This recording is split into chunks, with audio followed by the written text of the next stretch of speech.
Well, I think first and foremost, our hearts are up in Oklahoma City with Peyton and Chad and Charlie, and just a tough day overall in terms of, thinking about the Tollies and, how special Gina was, and so heavy-hearted, but in terms of, that's what you go out and do when you're missing one of your brothers, in terms of you want to go out and pitch the way you can. And I thought Cole did a really good job.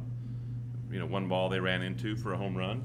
Other than that, I thought he threw the ball extremely well. And then obviously Hodges' is second longest outing, I think, in a TCU uniform, in terms of, I think he went 3 1/3 earlier in the year, but 3 innings and did a really, really good job of keeping them off the scoreboard. And then, I thought that's as good as Chase Hoover's thrown a little bit too. So 2 guys coming out of the bullpen that gave us, really good innings. And then really great to see, Anthony Silva, hit a ball over the batter's eye, and kind of extend the lead from 6-2 to 8-2.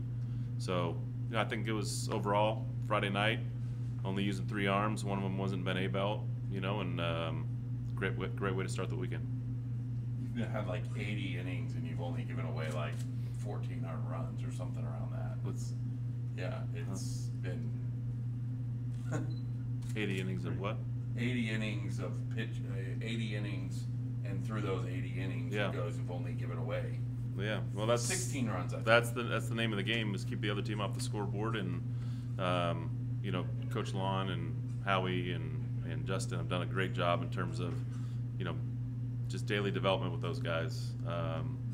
And I think it shows in terms of their performances and making sure guys are in the right situations. And but that's, you always want to start with pitching and defense, and then supplement that with good offense. And we took some good swings. We still weren't on all cylinders tonight, but I thought when we needed to scratch some across, we did. New Mexico State's kind of a team that's known for their hitting. Did you expect getting 14 strikeouts from your pitching staff tonight? Well, I mean, there's a lot of swing and miss stuff. And part of that is getting that many strikeouts. You have to be in positive counts. You have to get to 2 strikes, and that's what kind of our thing has been this year. Is let's see how fast we can get to 2 strikes, and then execute pitches from there. And Cole did that. Hunter did that, and so did Chase. So they rely on the long ball. Especially where they in their park. Their leadoff hitter almost hit a home run on the very first pitch. I think he's got 17 this year. So I think they have 3 of the first 4 guys have double digits, 17, 12, 11, and then the other guy has 9. So built on hitting the ball at the ballpark, and they got their 2 runs on homer. So we just got to come out and start strong again tomorrow. You talked us through that bottom of the 6th. There was the error by the first baseman, the play over third, the out at home. What was the challenge about there, and then what was the conversation after? Well, as soon as you challenge a play, you can challenge everything. So challenged at home. I didn't think Carson got in there, but Carson thought he did, so we challenged that. But then also we wanted him to look at the third baseman at third to see if he had obstruction in terms of limiting Carson to get up and go home. So they looked at that too. They said no. So and then I think their coach wanted to kind of look at second base and maybe challenge that one.